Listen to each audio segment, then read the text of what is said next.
A gente conversa hoje com o governador do Rio Grande do Sul, Eduardo Leite, que está em agendas pelo Brasil, porque o estado lança o Plano Nacional de Turismo depois de quase 6 meses das enchentes que deixaram milhares de pessoas fora de casa e também com 183 pessoas que perderam a vida por causa das inundações. É um momento agora de incentivar essa retomada. Governador, o turismo, sem dúvida, acabou sendo muito afetado. Quer dizer, o setor econômico mais afetado talvez tenha sido quem hoje é empreendedor do turismo, e aí vocês estão focados em conseguir trazer esse turista de fora do Rio Grande do Sul de volta lá para visitar o que o estado tem, né? Tem muita coisa bonita para visitar. Sem dúvida, Natália. A gente viveu nos meses de maio e junho ainda, né, o reflexo dessas enchentes que infelizmente tiraram muitas vidas, fizeram as pessoas perderem suas casas, ficarem desabrigadas. A gente chegou a ter mais de 80 mil desabrigados,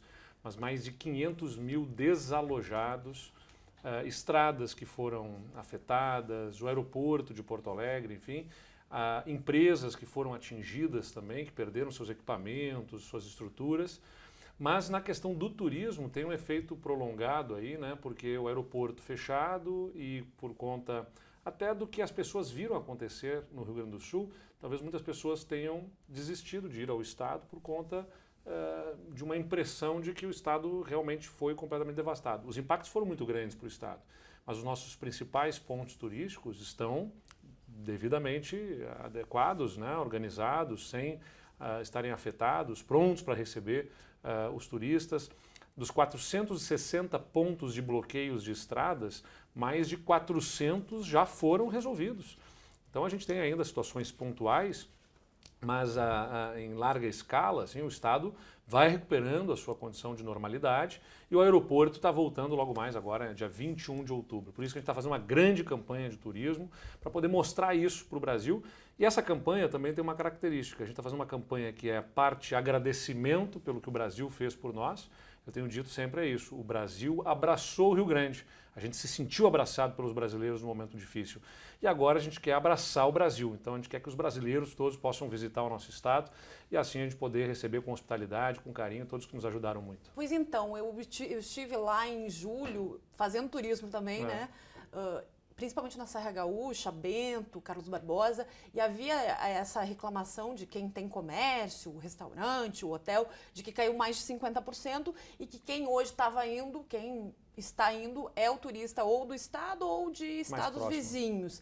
Então, o aeroporto agora, 21 de outubro, é fundamental, esses 70 voos, porque ainda não é a operação total, mas 70 voos que já fazem diferença. É isso aí, no dia 21 de outubro, o aeroporto de Porto Alegre reabre. A previsão, eu estive visitando recentemente o aeroporto, é de que já na primeira semana alcancem 72 voos diários, é uma operação bastante robusta em comparação ao que nós temos hoje na base aérea de Canoas, que são 12 voos diários, né? Então vai reforçar muito essa conexão por via aérea e depois em dezembro retoma na integralidade, porque num primeiro momento a pista que precisou ser refeita, a obra está sendo concluída, eles dos 3.200 metros da pista, 1.800 metros já estarão concluídos, então o aeroporto vai ter uma operação das 8 da manhã às 22 horas, porque o restante da pista ainda vai estar em obras, né? Precisa ser feito ainda o reparo para aviões ainda maiores. E isso deve ser concluído em dezembro. Aí retoma voos internacionais, já está com previsão também de voos diretos que tem de Porto Alegre para o Panamá, para o Peru, para o Chile, para a Argentina. Então são vários voos internacionais que retomam também em seguida. Os números do impacto para o setor atualizados, governador, lógico, logo depois parou totalmente. Foi retomando e hoje qual é a situação? Como é que são esse levantamento que o Estado tem? O que a gente observa, né, que a gente tem percebido é exatamente como eu estava falando. O turista, mas que ainda ajuda a sustentar, logo no primeiro mês, naturalmente, maio e junho foram muito difíceis. Em seguida, retoma um turismo dessas curtas distâncias, então quem vai com excursões, seja gaúchos, né, visitando o próprio estado, ou o pessoal de Santa Catarina, do Paraná, ajudando a sustentar, mas com períodos de permanência menores. O período de permanência maior, maior gasto do turista vem naqueles que vêm por transporte aéreo. Então isso tem feito as pousadas e hotéis sentirem ainda um pouco desse fenômeno, mas insisto aqui, né, a nossa intenção é mostrar justamente para as pessoas. As portas estão abertas, as estradas estão abertas, logo mais o aeroporto estará aberto e os gaúchos de braços abertos para receber a todos esses visitantes. E como o senhor falou, o turista agora vai poder retomar então esse transporte aéreo, chega lá e consegue o transporte para se deslocar internamente no estado, porque as rodovias, a maioria delas já estão... Com condições abertas, na verdade, e algumas novas que nós estaremos inaugurando muito em breve aí, inclusive novas rotas, como é o caso de um novo acesso para Gramado que a gente vai fazer pela cidade de Santa Maria do Herval, com pavimentação sendo feita pelo governo do estado. Os canyons lá do Itaimbezinho, a gente está fazendo a obra também de pavimentação do acesso aos canyons, que não era uma estrada não pavimentada. Então a gente tem feito um investimento importante aí de melhoria da infraestrutura para poder dar o que o turista quer. Conforto, né, segurança para poder fazer essas movimentações, porque ninguém quer levar memórias ruins, né? Ninguém quer passar perrengue numa viagem. O pessoal vai para poder se divertir, curtir e quer levar boas memórias. Então o papel do governo do estado é garantir infraestrutura, segurança e também, reforço, o estado do Rio Grande do Sul tem vivenciado os melhores anos da segurança pública, né, redução de roubos de veículos, a gente tem oferecido toda essa condição para que todo mundo possa curtir, levar só lembrança boa do Rio Grande do Sul. O aeroporto de Torres também, vocês estão com um pedido para que ele possa operar, que também facilita, quer dizer, não vai ser, obviamente, um terminal protagonista, mas que pode fazer diferença para fazer esses roteiros, ou no litoral ou na Serra Gaúcha, Serra do Rio do Rastro, etc. É isso, a gente tem uma perspectiva de, inclusive, para Canela, né? O aeroporto de Canela e o aeroporto de Torres, nós ajustamos com a Infraero, que eram aeroportos que eram operados pelo Estado, nós fizemos a devolução da competência para a União, todos os aeroportos no Brasil são, na verdade, competência federal, pode operar por delegação de competência um estado ou um município, e nesse caso a gente, em ajuste com o governo federal, devolvemos à União para que pudesse ser colocada a Infraero como operadora desses aeroportos, que se comprometeu a fazer um investimento robusto em cada um deles, de maneira a poder ampliar o porte dos aviões a serem utilizados nesses aeroportos. Então, o aeroporto de Torres deve receber um investimento importante aí da Infraero para aeronaves maiores, né? Claro, tem que trabalhar com as companhias aéreas para que a gente possa levar aviões maiores para lá. E o aeroporto de Canela, que hoje opera com aviões menores, deve poder operar inclusive com a TR-72, que é uma aeronave de 72 lugares, e que aí nós vamos trabalhar com as companhias aéreas para estimulá-las a fazer a utilização desses aeroportos também.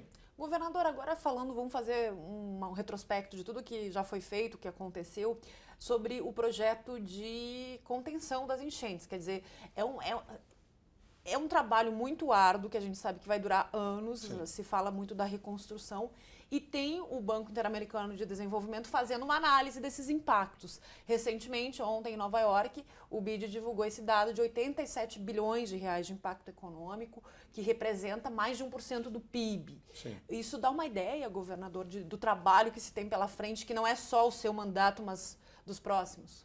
Sem dúvida, e por isso que dentro do Plano Rio Grande, que é o nosso plano de reconstrução do Estado, né, para comparar, para quem, né, quer entender o que está acontecendo, o que o Rio Grande do Sul vivencia, assim, eu digo, a gente precisava desenvolver, como desenvolvemos, o que foi para a Europa no pós-guerra o Plano Marshall, o nosso Plano Rio Grande, um plano que trabalha desde preparação para novos eventos climáticos, ações de reconstrução e também da resiliência, que é a capacidade de suportar outros eventos e essa mudança das condições climáticas. E a gente está trabalhando em cada um desses eixos.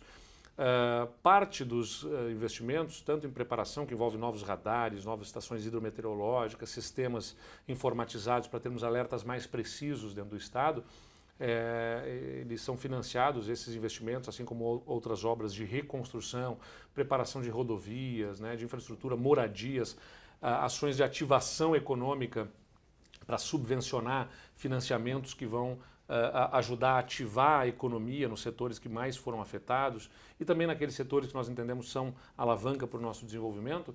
Parte desses recursos são viabilizados através de um acordo que nós conseguimos viabilizar nacionalmente, com o governo federal e chancelado pelo Congresso Nacional, de o Estado não fazer o pagamento da dívida à União nos próximos 3 anos e aportar esse recurso integralmente num fundo utilizado para a reconstrução. É o fundo do Plano Rio Grande, que vai ter cerca de 14 bilhões de reais ao longo desses próximos 3 anos, financiando essas iniciativas.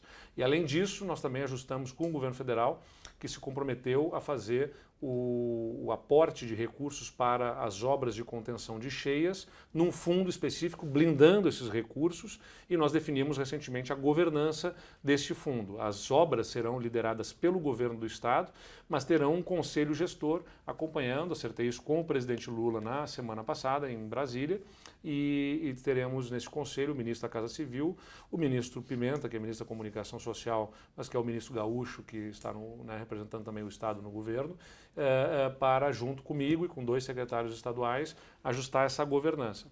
E para poder fazer com que tudo isso funcione, a gente tem um comitê científico, é importante dizer que o Estado respeita a ciência, ouve a ciência. Nós temos 44 especialistas, geólogos, hidrólogos, meteorologistas, climatologistas, entre outros especialistas, que analisam cada uma das iniciativas para chancelar essas iniciativas, e temos um conselho da sociedade civil. Por que esse conselho da sociedade civil é tão importante? Tanto para o nosso governo atualmente poder receber as demandas de forma transparente, né, prestar contas do que está sendo feito, quanto também para que a gente tenha um acompanhamento da sociedade civil, para que nas trocas de governos que vierem pela frente não haja solução de continuidade, ou seja, que essas tantas iniciativas que vão estar em curso não corram risco, né, de um eterno recomeço. É claro que um governo eleito novo que entre tem legitimidade para conduzir mais para cá ou mais para lá, mas que não seja um eterno recomeço, para que não volte tudo a estaca zero. Porque se um prédio, né, leva 2 anos para ser construído, 3 anos para ser construído, muitos prédios aí, quem for comprar um apartamento, alguém que vai comprar na planta vai levar 3 anos para ter esse apartamento entregue. Não é uma obra de contenção de cheias que vai conseguir fazer tão rapidamente. Então, né? era justamente isso que eu ia perguntar para o senhor, quer dizer, se está na fase de projetos, e isso deve ser depois dos projetos, a obra em si deve levar pelo menos de 2 a 3 anos, se fala em mais. Talvez um pouco mais, né? Vamos lá, a gente até analisou e temos buscado experiências internacionais, da China, né, na província de Hubei, que teve casos na década passada e que fez investimentos, na Holanda, que também tem muitos casos, é um case. Então vou pegar o caso da Holanda, que eu tenho os números aqui na cabeça. Entre 95 e 96 tiveram cheias muito fortes lá na região do Reno, próximo ao Mar do Norte, na Holanda. Eles começaram as obras em 2007 e concluíram em 2015. Eu não estou dizendo que vai levar 20 anos para a gente fazer, até porque a gente vai incorporando muito do que se vê no resto do mundo para tentarmos ser mais rápidos aqui. Mas são obras robustas, são obras de 6 bilhões e meio de reais. Diques de proteção na região metropolitana, nos diversos rios e nas cidades da região metropolitana que tem maior nível de risco, são obras que têm impacto ambiental, elas têm que ser muito bem estudadas, muito bem estruturadas para poder suportar esses eventos climáticos. Então a gente já está com estudos em andamento, né? Parte desses estudos já vinha de antes da enchente. Nós vamos acelerar isso, estamos contratando novas equipes para reforçar times para poder acelerar esses projetos. 2 grandes projetos já estão com anteprojetos em estágio bem avançado. A gente espera poder fazer a contratação dessas obras ainda no início do ano que vem e termos as obras acontecendo ao longo dos próximos anos. Podem ser obras de 3 a 5 anos em alguns casos, né? E enquanto isso nós vamos fazendo outros estudos e projetos para outras áreas também. Sobre as moradias, governador, foram milhares, né, de desabrigados ou desalojados, se teve aqueles abrigos coletivos e depois as moradias temporárias. Essa questão também está sendo aos poucos resolvida, e do ponto de vista do bem-estar das pessoas, se está conseguindo avanços. Bom, as pessoas perderam as suas casas, são imediatamente abrigadas, né, em abrigos públicos ou em abrigos que são feitos por salões comunitários, paroquiais, né, CTGs, os nossos centros de tradição gaúcha. Todas as pessoas foram emergencialmente acolhidas nesses locais. Depois nós estruturamos centros de acolhimento para aquelas famílias também que precisaram ir para centros de acolhimento. Criamos um programa também de aluguel social e de estadia solidária. Então quem pode alugar uma casa, o Estado paga, junto com a prefeitura, parte do custo desse aluguel. Para quem não consegue alugar uma casa, mas vai ficar na casa de alguém, a gente ajuda a custear, né, os custos que essa família tem para absorver outra família dentro de casa, nas casas de amigos ou parentes, para onde se deslocam, para que as pessoas possam estar com melhor condição de acolhimento. E ainda estruturamos as moradias provisórias, né, que são moradias de cerca de 27 metros quadrados, num espaço modulado, que o governo do estado adquiriu 500 unidades para colocar naquelas localidades que elas não conseguem alugar, não conseguem ter um local para ficar ainda que provisoriamente. E enquanto isso, né, vão se desdobrando os projetos para as obras para a construção das moradias. O governo federal, inclusive, fez ajustes no programa Minha Casa Minha Vida para poder fazer aquisição de moradias prontas, aumentou valores e está aí... Isso está funcionando. Os primeiros movimentos estão acontecendo, né? Demorou um pouco, tem uma logística aí para acontecer, mas começam a haver os primeiros movimentos para aquisição dessas moradias. Tem uma questão social aqui importante de mencionar também, né, Natália? Não é assim simplesmente, olha, pega a família, compra uma casa, joga ela lá. Essa família quer escolher, ela quer ver onde ela quer ficar. É uma articulação difícil. Já tinha uma memória afetiva do bairro que morava. Ela tem uma relação com aquela comunidade. Então não é, você tem que tentar providenciar moradias próximas do local onde ela morava. Enfim, tem uma questão social que não é simples de ser resolvida, mas que está sendo encaminhada. E, paralelamente, nas localidades onde não há... Isso funciona muito para adquirir casas prontas, especialmente na região metropolitana, que tem mais disponibilidade. Agora, nas localidades mais no interior, como é o caso do Vale do Taquari, por exemplo, vai ter que providenciar a construção de moradias. Então, o Estado já desapropriou áreas, porque as prefeituras estavam com dificuldade, né, para poder fazer aquisição e preparação de terrenos para projetos habitacionais. E nós, então, entramos em campo. O governo do estado já fez desapropriação em Roca Salles, em Mussum, em Cruzeiro do Sul, também encaminhando em Arroio do Meio e outros municípios da região, a aquisição das áreas por desapropriação. O estado vai providenciar a preparação do terreno também, para que a gente possa fazer lá a construção de moradias em bairros planejados para essas famílias que foram afetadas. Hoje são quantas famílias que estão nessas moradias temporárias? Nas moradias, nós temos assim, como eu disse, nos centros de acolhimento, a gente tem cerca de 2.500 pessoas desabrigadas hoje, que estão ou no centro de acolhimento, ou em salões comunitários ainda mais no interior, ou que estão nas moradias provisórias que o governo do estado está providenciando agora. A gente inaugura essa semana ainda mais, se eu não me engano, 30 unidades no município de Estrela, que também é um dos municípios do Vale do Taquari que foi muito afetado. Eu citei esse levantamento do BID, essa análise que está sendo feita pelos 40 técnicos, e queria falar com o senhor também da importância da participação desses organismos internacionais, órgãos internacionais, porque eles também têm formas de repassar recursos, Sim. repassar ideias, projetos. Isso também está acontecendo, governador? Sem dúvida, a gente busca muito desse conhecimento, né, tanto com o BID, com o BIRD, né, que é o Banco Mundial, e com outros organismos multilaterais, né, que trazem não apenas financiamento, mas trazem também expertise, né, porque eles já se relacionaram com projetos de temas semelhantes em outros lugares do mundo. Então, nos ajudam a trazer conhecimento também para que a gente possa fazer as ações mais efetivas no Estado. Então, esses organismos são muito importantes para nós. Um momento mais difícil já passou, né, governador? Eu queria que o senhor falasse um pouquinho assim, né? O senhor foi incansável desde o começo de tudo, quando aconteceu. Agora está nessa tarefa de ver as obras, né, deve ter uma angústia de que aqueles projetos saiam do papel. Mas qual foi o momento mais difícil e como é que o senhor encara esse momento de agora, dessa retomada? Olha, aquelas primeiras semanas foram especialmente duras, né, porque foram muitas localidades do estado ao mesmo tempo, né? A diferença, uma coisa que eu aprendi na vida pública é, olha, se você tem uma crise, você vai para a linha de frente, tem que estar lá presente junto das pessoas para poder sentir o que está acontecendo e para poder motivar e mobilizar a sua equipe nas ações que tenham que ser empreendidas. Só que nós tivemos 95 municípios em situação de calamidade e mais de 300 municípios em situação de emergência, praticamente o estado inteiro. Então a linha de frente é difusa, né? Você não tem bem para onde se deslocar. Foi um momento muito angustiante, muito duro para nós, mas também, assim, imediatamente a gente observa assim, a capacidade de mobilização do nosso povo, o apoio que veio do Brasil inteiro, né, das forças de segurança, dos voluntários que estiveram conosco. Isso tudo nos ajudou assim, a ter ânimo e força para enfrentar os momentos mais difíceis.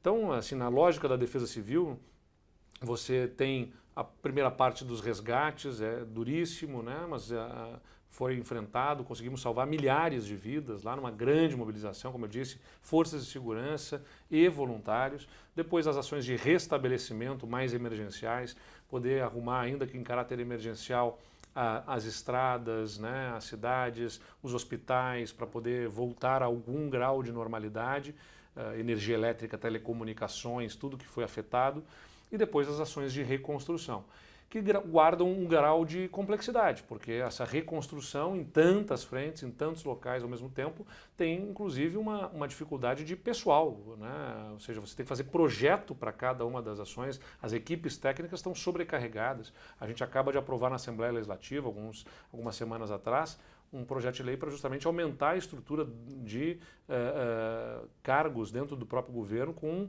arquitetos, engenheiros, especialistas em diversas áreas, porque o governo está sendo super demandado, a gente vai precisar reforçar essa capacidade técnica para ter a capacidade de liderar tantos projetos em tantas frentes, das pontes, das unidades de saúde, das escolas, das moradias, né, de todo o apoio técnico aos municípios. Quantos mais vocês vão ter que contratar? Nós estamos projetando a contratação de 2.500 servidores em caráter emergencial para o Estado em diversas frentes, seja em áreas administrativas ou em áreas finalísticas, como é o caso, como eu falei, de arquitetos e engenheiros. Mas a maioria é para essa área a maior parte é para a calamidade. Mas como eu disse, você tem a finalística, né, em termos, no final das contas, tudo acaba sendo muito importante, porque você faz o projeto de arquitetura, de engenharia, mas tem que ter alguém que lidere o processo da licitação, da tomada de preços, né, da condução junto à controladoria do Estado. É muito recurso envolvido, tem que ter cuidado, né, dinheiro que é público tem que ser muito bem gerenciado. Tudo isso tem um grau de complexidade nas instâncias administrativas do Estado, mas nós estamos lutando para vencer essa burocracia e entregar com rapidez o que o Estado precisa. Para a gente encerrar, o senhor me falava que a gente está gravando a entrevista aqui em São Paulo, né, no complexo do SBT em São Paulo, mas o senhor daqui depois vai para Brasília também, tem um evento lá. Isso. Um evento nacional, né, uma feira importante lá. Eu queria que o senhor encerrasse chamando, né, de novo para o Plano Nacional de Turismo, para que as pessoas possam ir ao Rio Grande do Sul, mas também falando se ajustou essa interlocução entre Estado e governo federal, que no início ficou lá, né, às vezes um pouco truncado essa relação. Olha, Natália, eu digo o seguinte, dentro de uma família, com as pessoas que a gente mais ama, às vezes a gente briga e se desentende, não vai ser na política que a gente vai ser sempre, né, só na convergência. Eventualmente tem divergência, a gente debate, briga, né, o diálogo pode ser às vezes um pouco mais duro e difícil, mas nunca deixamos de dialogar.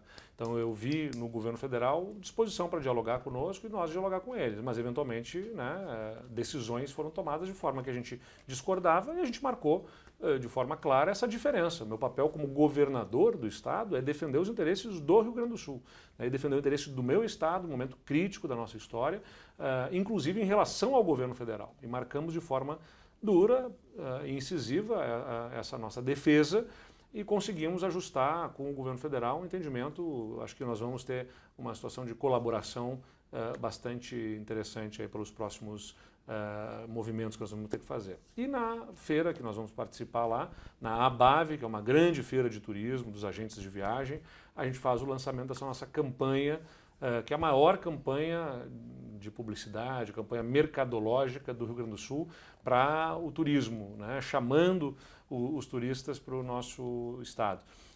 E essa campanha a gente aproveita para fazer, como eu disse, um agradecimento, né? Como eu disse, o Brasil abraçou o Rio Grande do Sul e a gente quer poder abraçar os brasileiros agora nos visitando nesses próximos meses. Vocês chegaram a estabelecer uma meta de quanto vocês querem fazer crescer essa atividade no turismo ou não? Qualquer nova visita já é bem-vinda?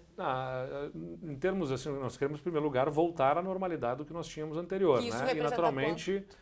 Eu não tenho assim, os números exatos aqui para te passar, mas eu sei que em termos assim, a nossa meta mais audaciosa é fazer com que a participação do turismo no PIB do Rio Grande do Sul, aí não é para esta campanha, isso ao longo dos próximos anos, possa dobrar. Hoje nós temos cerca de 4% do PIB no turismo, né? E a gente quer levar isso para 8% do PIB ligado ao turismo, porque é uma área que emprega muita gente, né? Emprega com bons salários e a gente quer, portanto, aproveitar tudo que o Estado já tem consolidado no turismo, ativar novas rotas turísticas e, por isso, ter resultados econômicos ainda melhores para a qualidade de vida da nossa população.